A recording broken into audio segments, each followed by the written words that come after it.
Dios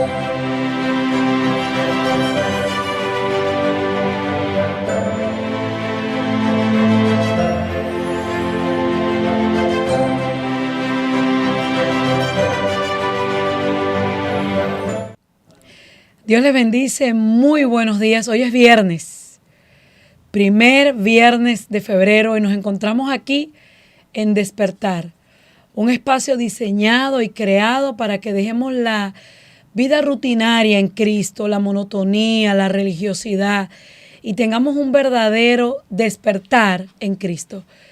Que dejemos de vivir el Evangelio en letras, que deje de ser letras para que se convierta en una experiencia, que otros puedan experimentar con nuestro comportamiento a Cristo. ¿Usted se imagina eso? Modelar a Cristo. Eso es un desafío que tenemos todos los creyentes.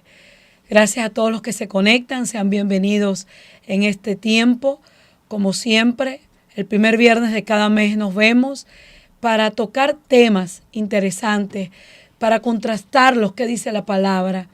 No hay ninguna conversación que no podamos nosotros, o tema, o inquietud, que no podamos traer a los pies de Cristo, que nos podamos reflejar en qué dice la Sagrada Escritura.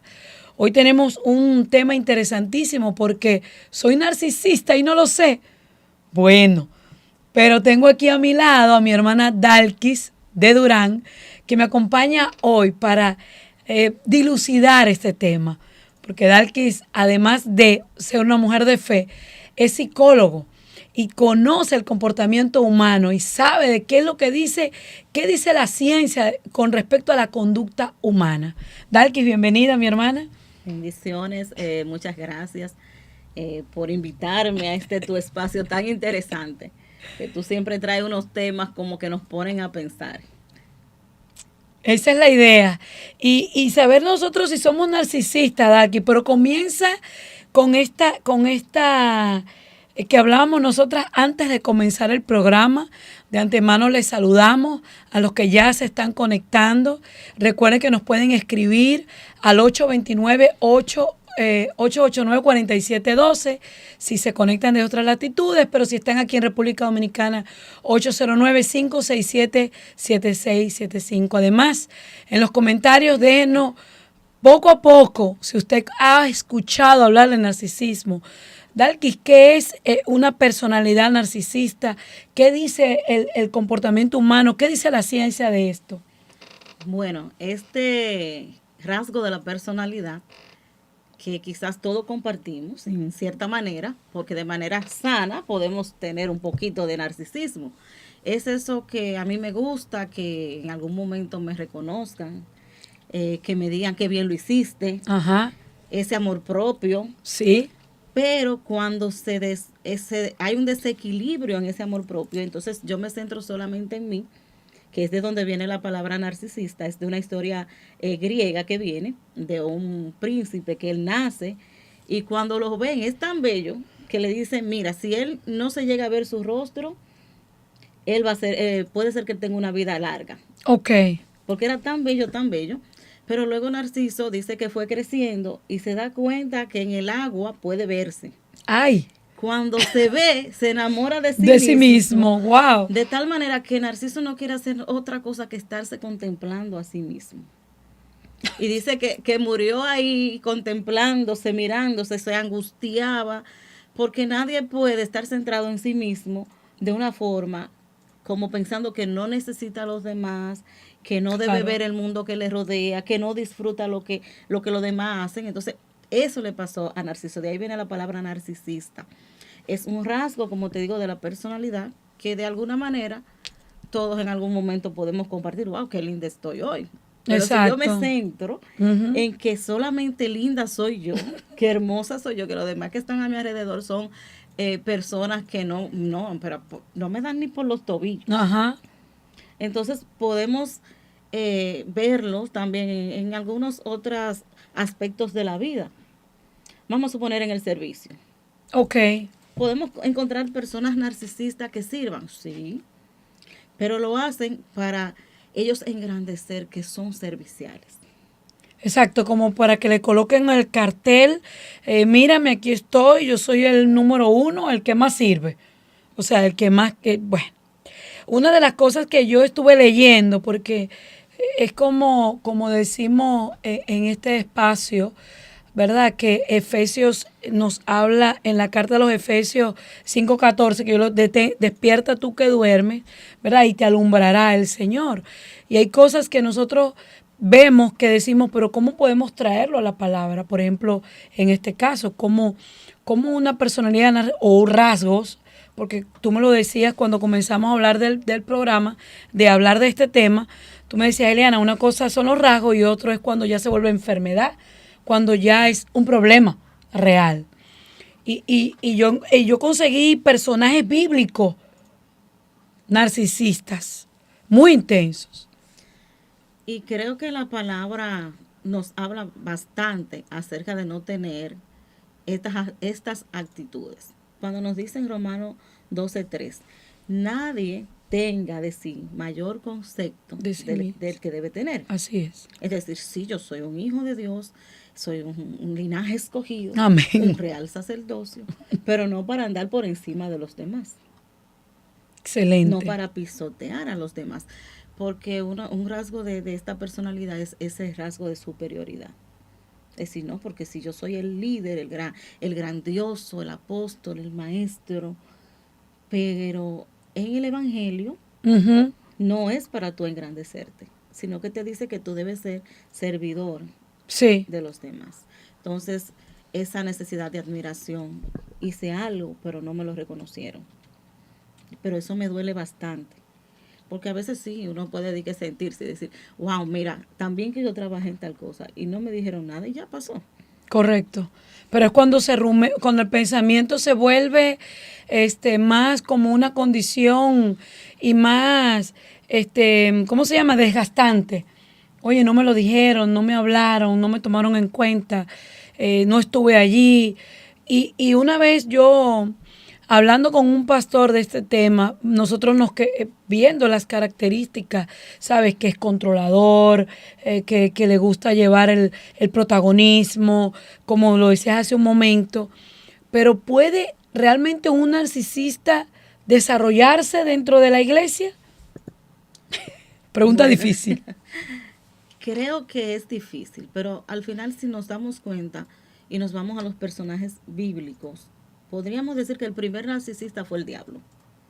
Bueno, sí. Porque su orgullo y el querer ser, se miró a sí mismo y dijo, wow, qué bello, yo soy el lucero de la mañana. Ajá. Pero no me conformo con ser el lucero de la mañana, sino que yo quiero ser un poco más. Entonces, luego de ahí vamos bajando y podríamos encontrar varios personajes en la Biblia. Como el faraón, cuando... que es una cultura donde había un egocentrismo dentro de ese liderazgo del faraón.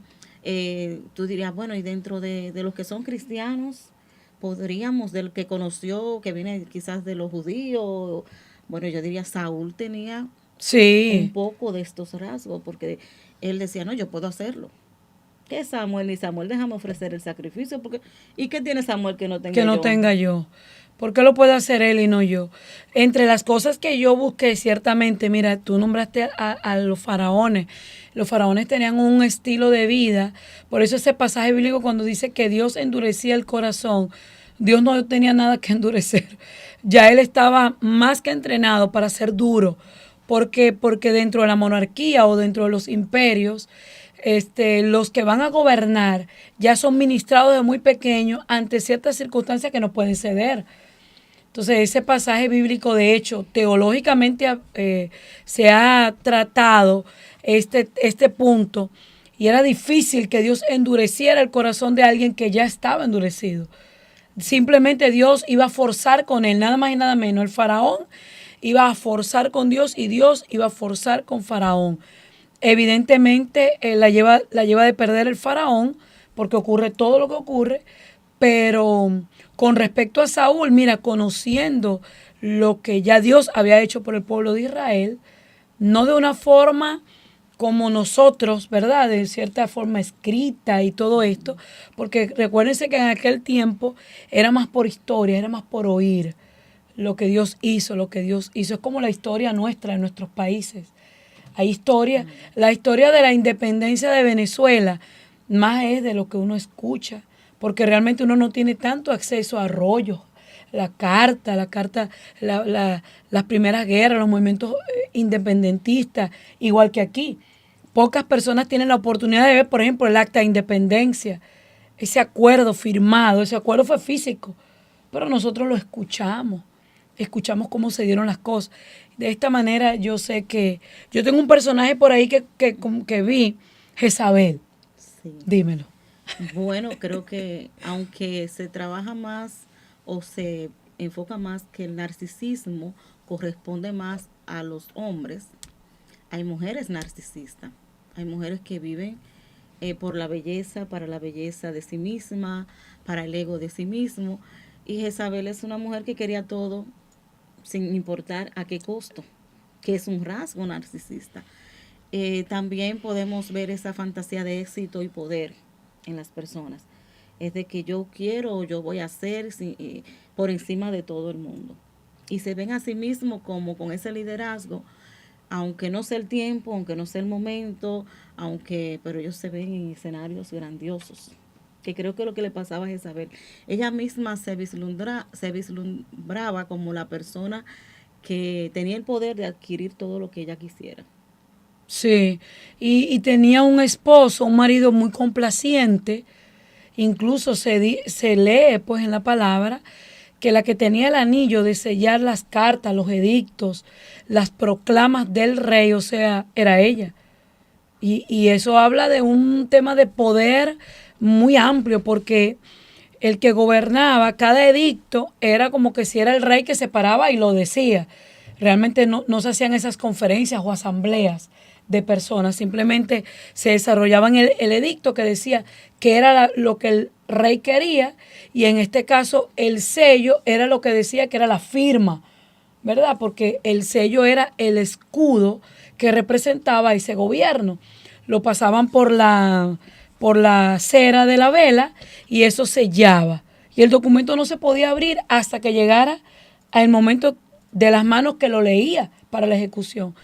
Y uno lee en la escritura que ella tenía eso, o sea, ella era el gobierno. Así es. Una de las características también que podemos señalar en este momento son las relaciones superficiales. Ok. Puede haber una relación que tú la veas muy bonita, pero esa persona no está por esa persona en sí, no porque le ama, no porque la quiere, no porque verdaderamente es su amigo o su amiga, sino porque entiende que ahí donde está puede recibir algún beneficio. Y esto me trae a la mente a Judas, porque Judas estaba con Jesús, pero desde el principio dice que sustraía de las ofrendas. Uh-huh. Es decir, no era que él estaba por el ministerio en sí, porque había estado convencido de Jesús. Y hasta el final, él dice, bueno, pero yo voy a seguir sacando beneficios, déjame ver qué puedo buscar, qué más puedo obtener. Y sacrifica a la persona que está a su lado. Eso hace un narcisista. Wow, sí, de hecho sí, así fue. Quien lo entrega realmente, y mira, no hay una cosa más delicada dentro de cualquier ámbito, sea laboral, sea familiar, sea de parejas, que cuando se habla de las finanzas. El que maneja tus finanzas es de tu enterísima confianza. ¿Por qué? Porque el tema económico es algo que la gente le da, no sé si es temor o vergüenza, no sé, decir lo que tiene. ¿Sabes? Como que no hay una transparencia. Fíjate, yo aquí en Despertar siempre digo que este es un programa que no está dirigido, por ejemplo, a la pareja nada más o a los solteros. No, yo digo, todos tenemos que examinarnos, como tú bien decías al principio, Dalki, cuando el rey David dice, escribe examina, oh Dios, mi corazón y pruébame. Mira a ver si hay caminos de perversidad en mí y dice, enderézame. O sea, hay un reconocimiento y esto es un autoexamen. Aquí no se trata de que usted vea, por eso el título dice narcisista yo, porque hay cosas que usted y yo tenemos que no son buenas para el reino y que tenemos que modificarnos y tenemos que someterlas. Así es. Tú sabes que algo también muy importante que pudiéramos examinar, cómo yo me siento cuando una persona hace una crítica hacia algo que yo hago, hacia mi Ay, persona, cuáles son mis defensas, cómo esto trabaja en mí, qué tanto trabaja, me quita el sueño, qué pasa conmigo. Porque una de las cosas que tenemos que sopesar es esto, la sensibilidad a la crítica. El narcisista no aguanta, no soporta que ser criticado o ser o puesto en observación, ujú, ujú. vamos a Claro, decir, sometido a algo. a un escrutinio, Ajá, sí, a una sí. evaluación. No, no. Él entiende que él pasa con 100 y no necesita examen. Wow, pero es interesantísimo esto. Estamos hablando hoy de la personalidad narcisista y cómo, miren, si nosotros saberlo, pudiéramos estar caminando en esta personalidad y definitivamente que dentro del reino de Dios, vamos a suponer que usted que me está viendo no es cristiano y dice, no, sí, pero yo no soy cristiano, no importa cómo yo soy. ¿Afecta esto a la familia, Dal, que afecta? Porque estamos hablando desde el punto de vista bíblico, ¿verdad? Pero ¿qué pasa si es una persona narcisista y dice, sí, pero yo no soy creyente y no entiendo nada de esto que hablan, que examina mi corazón? Pero ¿cómo yo puedo realmente identificar esto y cómo yo me corrijo? Bueno, gracias al Señor, Dios nos ha dado a nosotros los seres humanos la capacidad de cómo devolver en sí. Ajá, Primero es reconocer. Verdaderamente me angustia mucho cuando me veo en tal o cual situación en que me siento en desventaja. Puede ser que no sea algo cierto para los demás, pero para mí lo es. Me falta el sueño cuando cuando alguien no me reconoce un trabajo, cuando alguien no me reconoce una acción. Verdaderamente maltrato a los demás sin darme cuenta porque le exijo pleitesía. Ya me lo ya, han dicho, es porque esto se nota. Se puede notar en la relación de pareja, en la relación de padres e hijos. Se nota que la otra persona, para poder sobresalir, tiende a un sarcasmo, a una humillación, a una crítica constante del otro. Entonces el otro dice, sí, mira, tú siempre me estás maltratando, tú siempre estás señalando. Entonces, si te han hecho algunas advertencias y tú dices, bueno, es como poder caer en sí de que, oh, sí, déjame examinar, déjame hacer una agenda de mis pensamientos. sí, sí. Déjame agendar mis pensamientos. ¿Cuáles son la mayoría? ¿A dónde están dedicados? ¿Hacia mí mismo? ¿Hacia lo que yo quiero? ¿Hacia mis necesidades? Entonces ahí tengo que buscar ayuda. Puede ser un consejero cristiano Sí, o uno mismo con la palabra, porque la palabra nos sana. Tomar un momento de meditación en la palabra, en lo que Dios ha hecho por nosotros, en que todo lo que nosotros tenemos no depende de nosotros, sino del Señor. Ahorita tú mencionabas a Nabucodonosor, fue lo que hizo ujú, Dios. Dios lo hizo, pero, tú estás muy altivo, tú dices que todo lo que tú tienes es tuyo, que es por ti. Yo te voy a poner, te voy a bajar a lo más vil del hombre para que te des cuenta que todo lo que hay es mío y me pertenece a mí. sí. La gloria, el poder, el que podamos llegar a tener algo en la vida, en la familia, viene de Dios. Amén. Entonces creo que la palabra nos manda a sanar y nos dice que en Proverbios 16-18, antes del quebrantamiento es la soberbia. Cuando Ujú. estoy en una actitud soberbica, a veces hasta para defenderme a mí misma, debo de ver y pensar, ¿esto pasa recurrentemente? Es decir, cuando alguien me está llamando la Ajá, atención, emplazando. yo vivo con una soberbia. La altivez de espíritu, dice el mismo proverbio. Estoy altiva espiritualmente. Me siento que soy la más santa o el más Mm, santo. O en el terreno ya humano, hablando propio que no es quizá cristiano, siempre me siento que soy la mejor, estoy por encima de los demás. Entonces, puedo yo mismo examinar estas conductas, estos pensamientos y determinar si necesito ayuda. Y algo que nosotros tenemos que aprender es justamente pedir ayuda. Nuestra cultura latina, ¿verdad? Desde pequeños hay cosas en las cuales como que nos encaminan.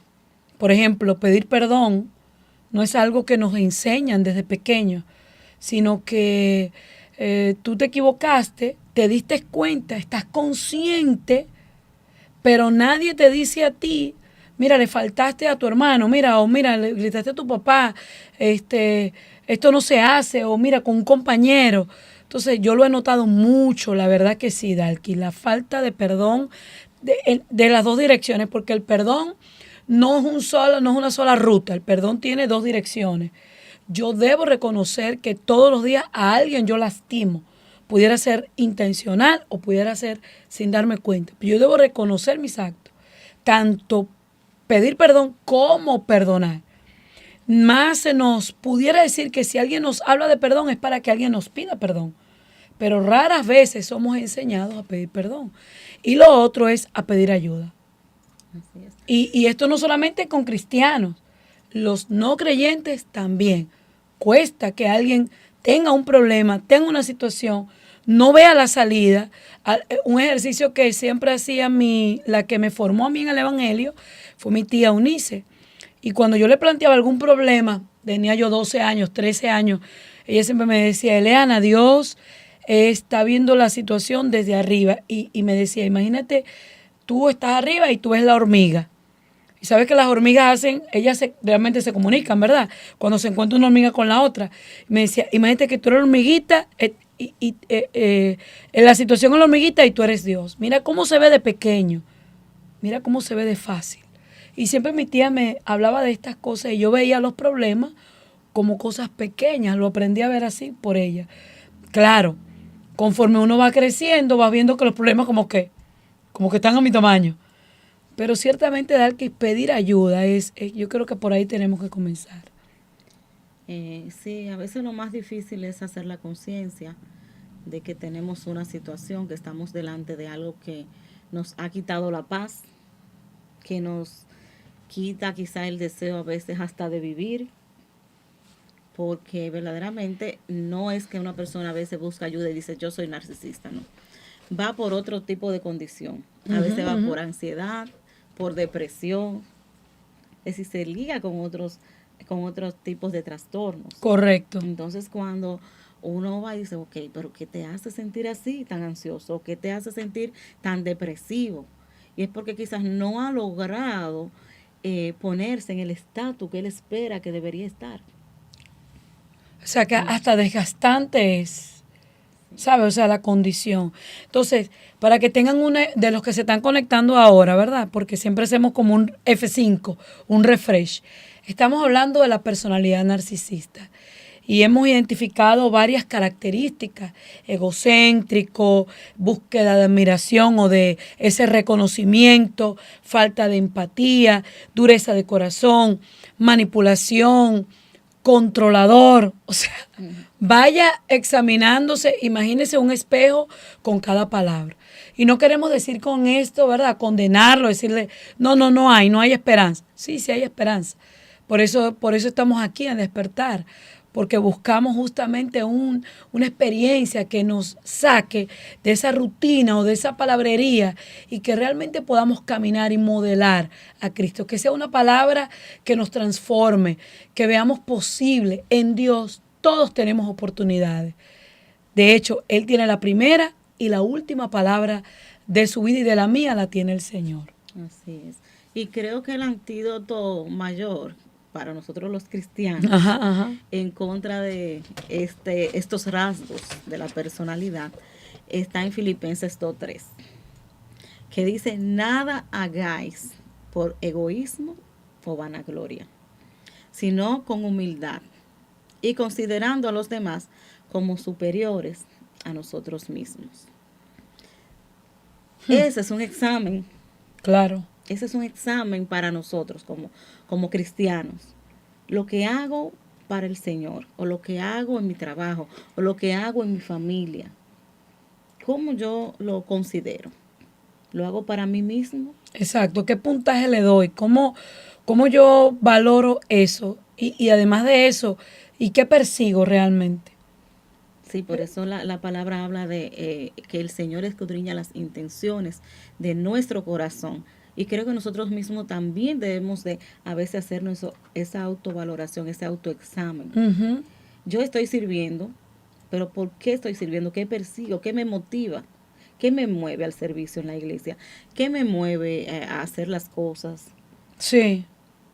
O incluso en el trabajo. Yo recuerdo cuando yo trabajaba en Venezuela en la Contraloría, siempre habían desafíos, actividades.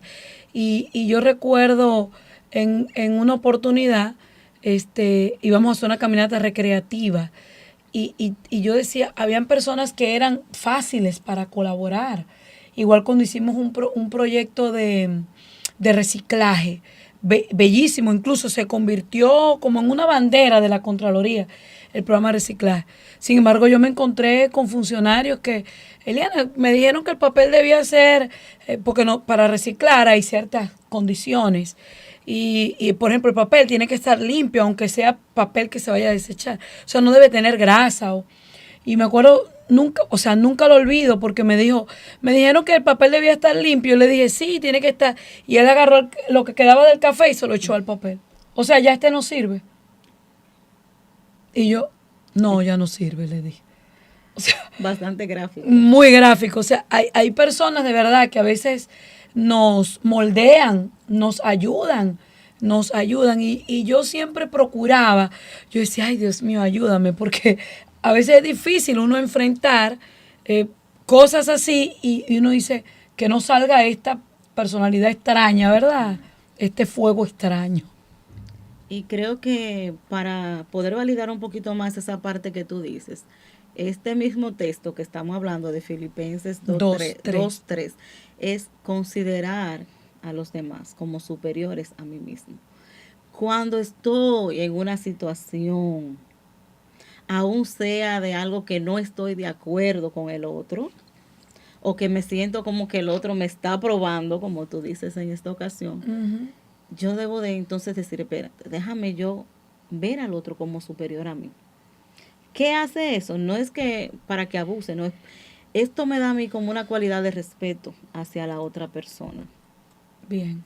Porque yo a veces pongo de ejemplo cuando están en la calle la DGC, es decir, el cuerpo de que organiza el tránsito acá en nuestra nación. Y yo digo, a veces tú ves un DGC bien pequeñito, flaquito, pero su uniforme te dice a ti que tú lo tienes que respetar. Claro. Puede ser una persona grande, alta, y que lo manda a parar, se tiene que parar. Así sea chiquito y flaquito, es uniforme. Exacto. Claro. Entonces, tú tienes ahí delante de ti una persona que quizás por ciertas cualidades físicas, tú dices, pues eso me lo he hecho yo en un bolsillo. Pero por su uniforme, entonces tienes que respetarlo.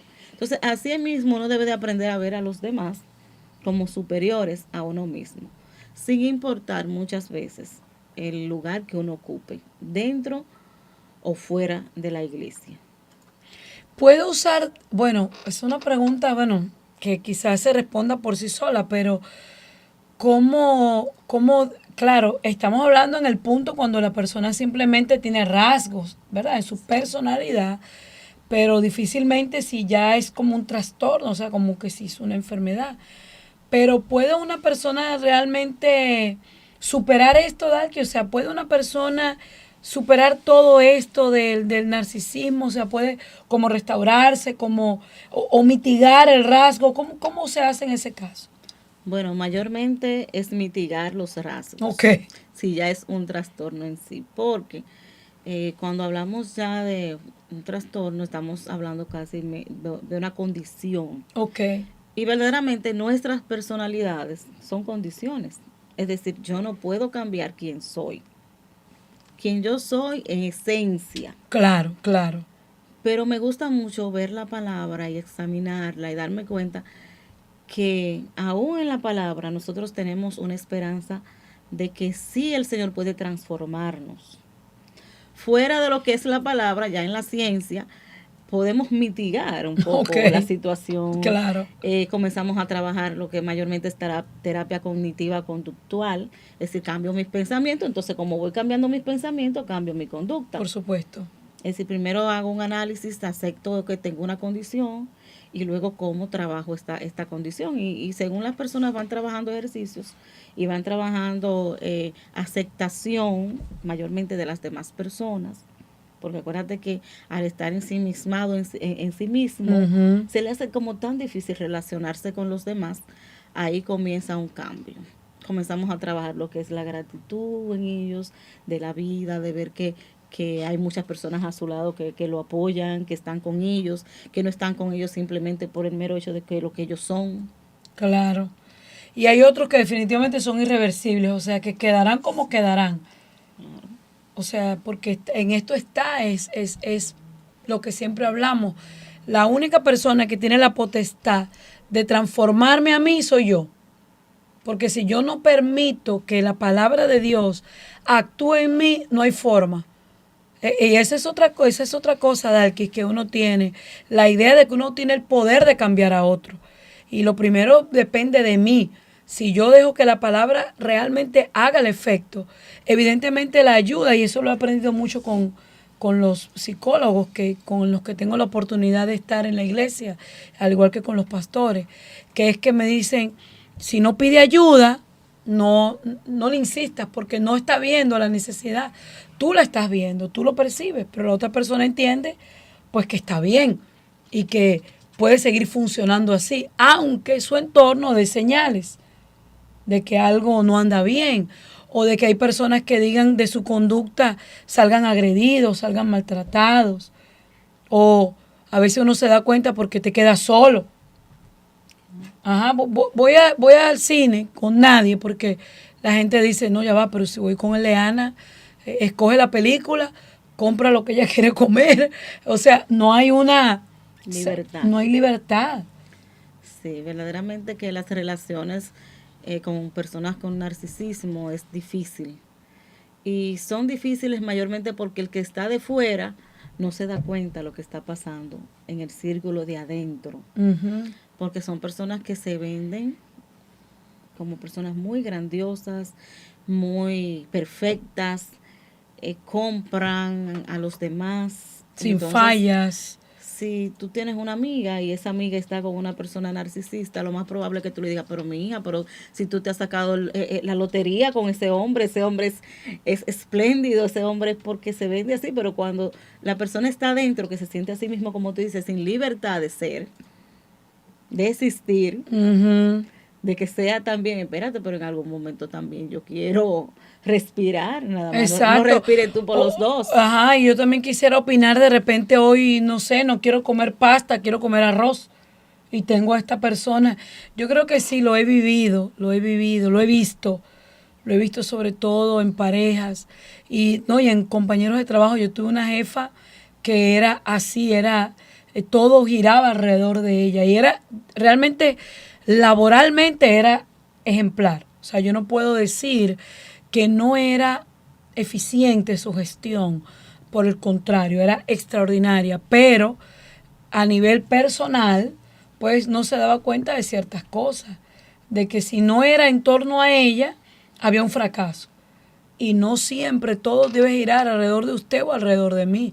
¿Por qué? Porque coexistimos el sábado decíamos en la iglesia, en el culto de jóvenes, más de 8.000 millones de habitantes. O sea, no tú estés solo aquí. Exactamente. Sí. No está usted solo y es igual. Si usted vive con su mamá, ¿verdad? Porque no todos somos casados, digamos. Pero usted vive con su mamá o con su papá, con un hermano, o si tiene hijos con sus hijos. O sea, no todo gira alrededor de usted.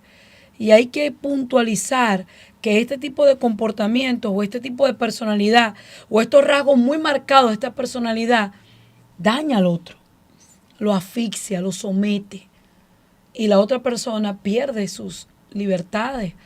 O sea, y sabemos que esto puede traer, ¿verdad?, problemas, malos entendidos. Imagínense.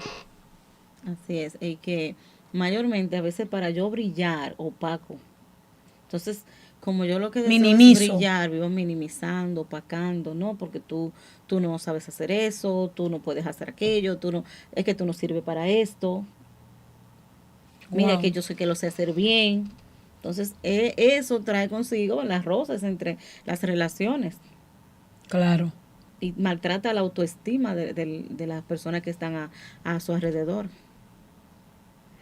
Sí, poco a poco las cosas se van desgastando y definitivamente, pero Dalki, dime algo, bueno, hablamos de que le falta verdadera humildad, aunque eso lo hablamos antes de comenzar, como dice la persona, y yo soy humilde. Sí. ¿Sabes que hay un texto que habla de la humildad de Jesús? Y cuando Jesús se refiere a ese texto, cuando Él dice, aprendan de mí que soy manso y humilde de corazón, se habla, yo he escuchado, que es más un texto de decir como que Él está planteando todo lo opuesto.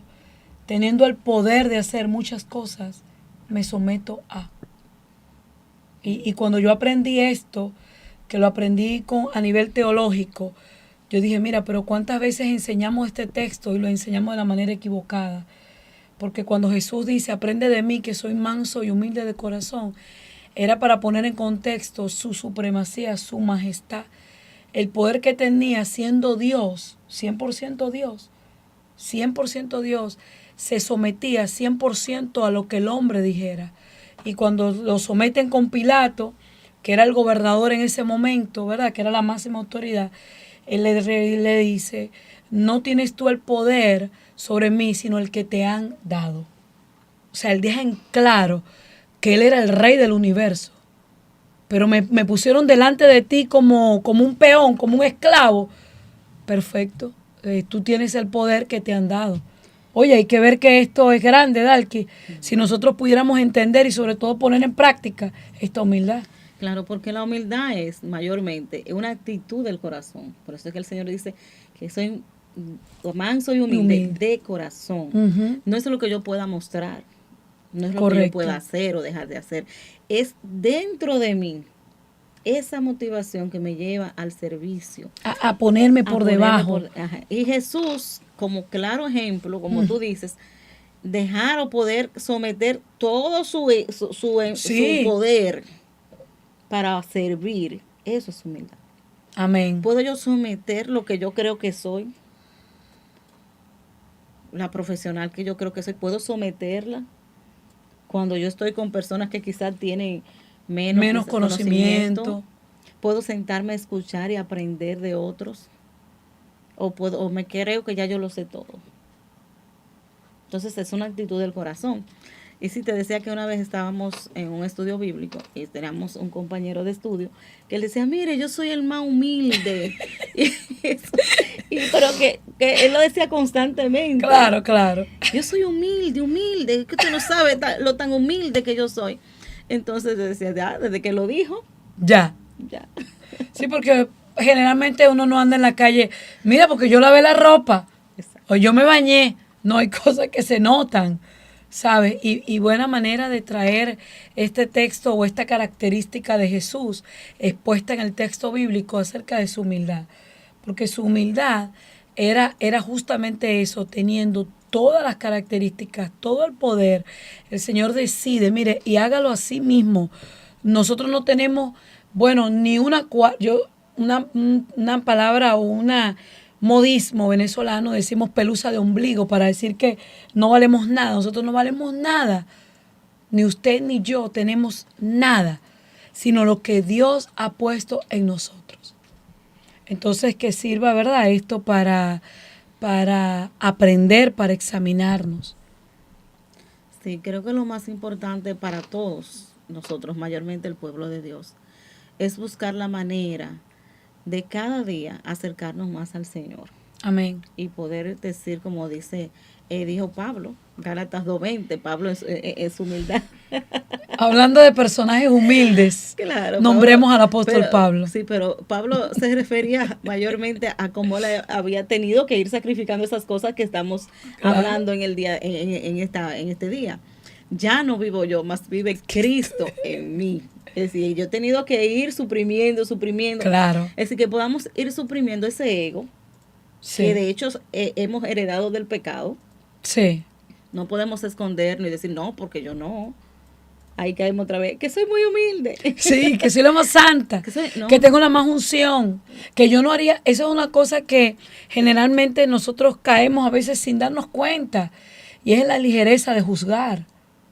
Es verdad, hay ciertas cosas que usted y yo sabemos como límites morales o como ética cristiana, véalo de la perspectiva que lo quiera tomar, que usted diría no lo haría.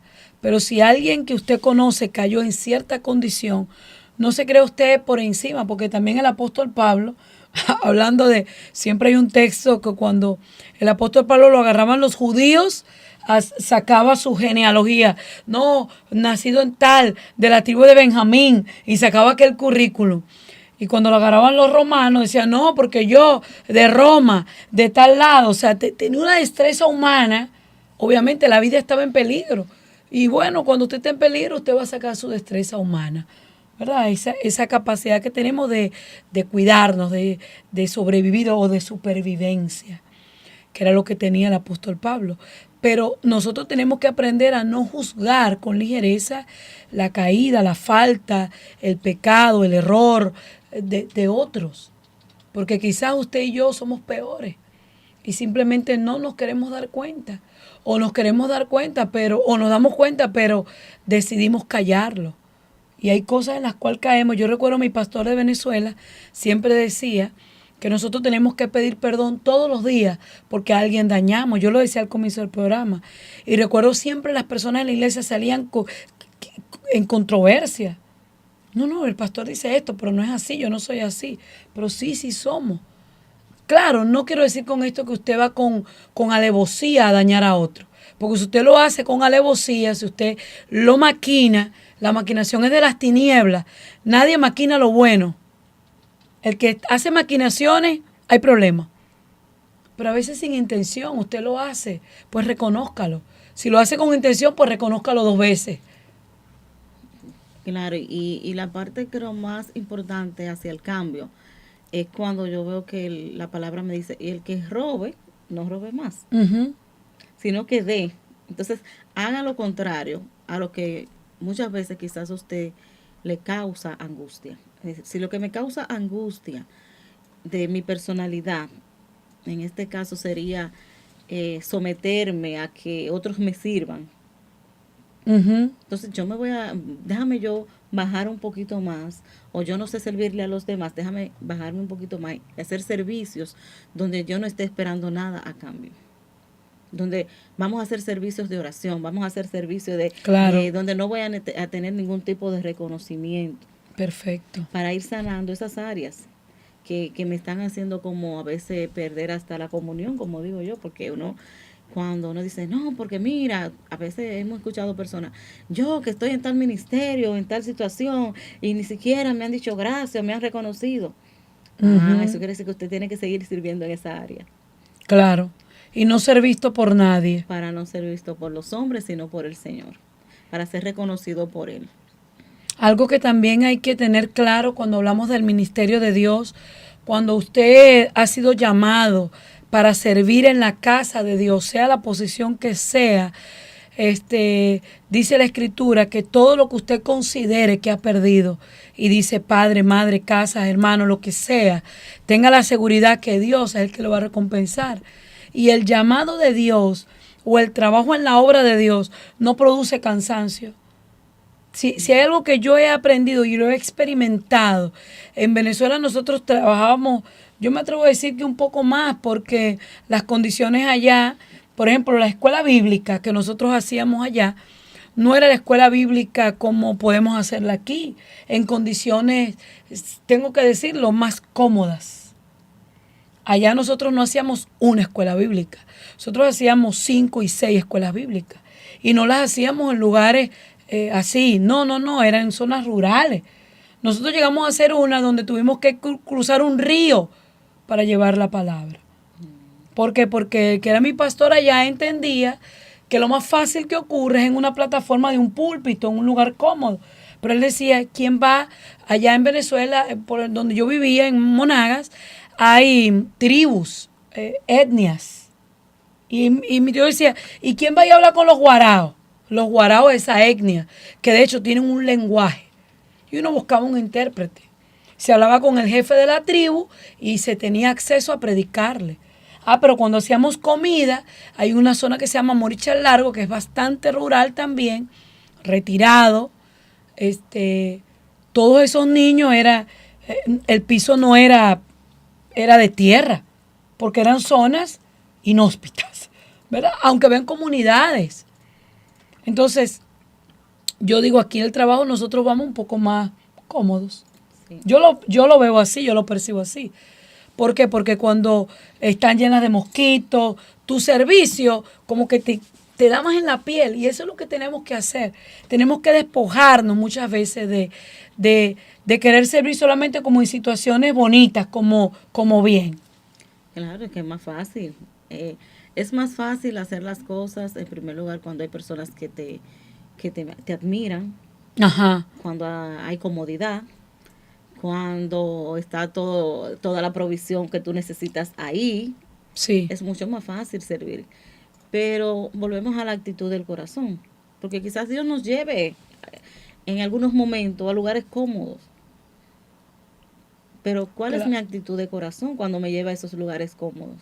Debe ser de gratitud, debe ser de reconocimiento de quién es el poder y de quién es la gloria. ¿Y quién me llevó a ese lugar a servir? Y cuando entonces estoy en lugares que no hay tanto reconocimiento, entonces ahí yo me voy a Felipe, que dice, a Natanael, Jesús le dijo, yo te vi debajo de la higuera. Ah, exacto. Entonces ahí me voy a quien me tiene que ver. Sí. Quien amén. me tiene que ver es Dios. ¿Para quién hago lo que hago? Sí. ¿Para quién busco lo que busco? ¿Para quién sirvo lo que sirvo? Y finalmente siempre va a haber una satisfacción personal en el servicio. O sea, sea lo que usted vaya a hacer y hágalo de verdad, como hemos dicho todo el programa. Hay rasgos que son de esta personalidad narcisista que los tenemos. Y ni modo, ¿verdad?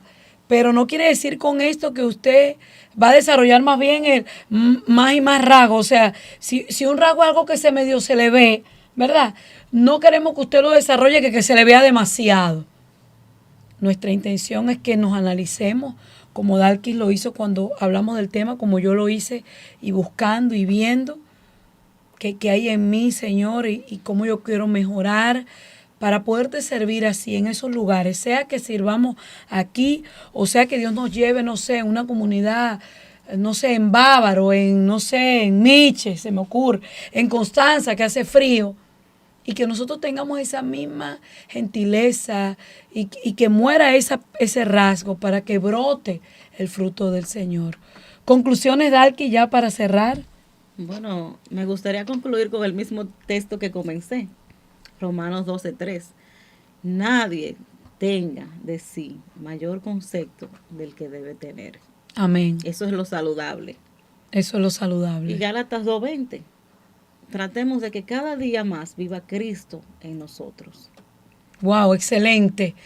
Este ha sido su podcast. Qué tremendo tema. Yo en un rato, ¿verdad? Estaremos compartiendo los comentarios aquí en este hermoso viernes. Inicia el mes de febrero, damos gracias al Señor por eso. Y gracias porque usted está allí. Recuérdese siempre compartir con alguien y no lo comparta con la idea de que, mira, fulano, tú que estás ahí, no. La idea es que todos seamos edificados, que podamos aprender, que realmente se produzca en nosotros un despertar de Cristo y que modelemos la viva imagen del Hijo de Dios. Gracias, que tengan un maravilloso feliz fin de semana. Dios les bendiga.